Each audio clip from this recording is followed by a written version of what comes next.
Symbole du raffinement de la civilisation khmer, la célèbre cité d'Angkor au Cambodge, bâtie dès le 9e siècle, compte aujourd'hui sur une équipe de jardiniers acrobates pour résister aux assauts du temps.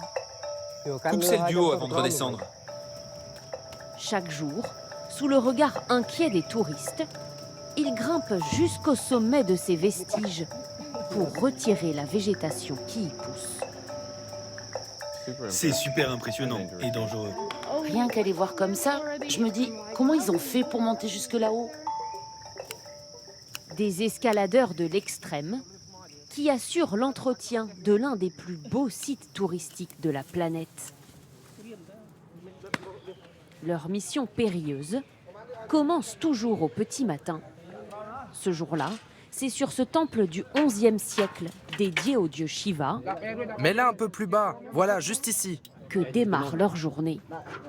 Avant de monter, les grimpeurs retirent systématiquement leurs chaussures. Question de sécurité. On les enlève pour bien sentir les pierres sous nos pieds. Comme ça, on sait celles qui sont stables et celles qui ne le sont pas. Ça nous évite de tomber.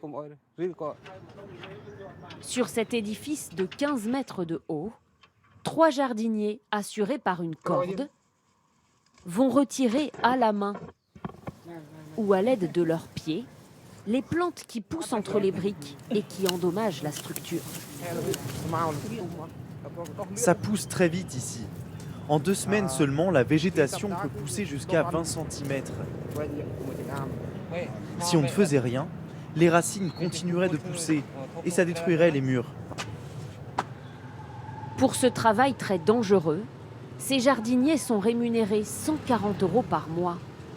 Issus de familles d'agriculteurs, ils ont tous appris depuis tout petit à monter aux arbres pour récolter jus de palme ou noix de coco. Rem et Po, donnez-moi du mou, il en reste encore à couper là. Malgré son expérience, Bren Beck a conscience du danger. Les vieilles pierres se dérobent parfois sous ses pieds. Cette pierre-là, par exemple, elle est bancale, vous voyez, mais il y en a d'autres qui sont bien plus stables. En fait, on compte aussi beaucoup sur nos collègues en bas pour nous alerter si on met les pieds au mauvais endroit. Sur la quarantaine de temples dont ils ont la charge, celui dont ils prennent le plus grand soin, c'est évidemment celui-ci, Angkor Wat, le plus grand monument religieux au monde. Bâti au XIIe siècle, il fait la fierté de Amatak, l'un des derniers à avoir rejoint l'équipe. Tant que les plantes continueront de pousser, nous serons là pour les couper. Nous devons protéger ces temples pour qu'ils subsistent encore pour des milliers d'années à venir.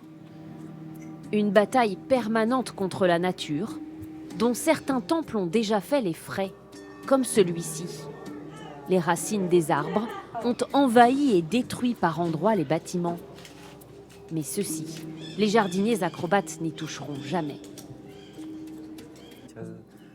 Avant, il n'y avait personne pour entretenir ces temples. Ce qui est arrivé ici ne serait plus possible aujourd'hui. En même temps, nous n'arracherons pas ces arbres parce que maintenant, ils font partie du décor et ils donnent une atmosphère particulière à ce temple. Depuis que l'équipe de jardiniers acrobates a été créée il y a 25 ans, jamais aucun décès ni blessé grave n'a officiellement été recensé.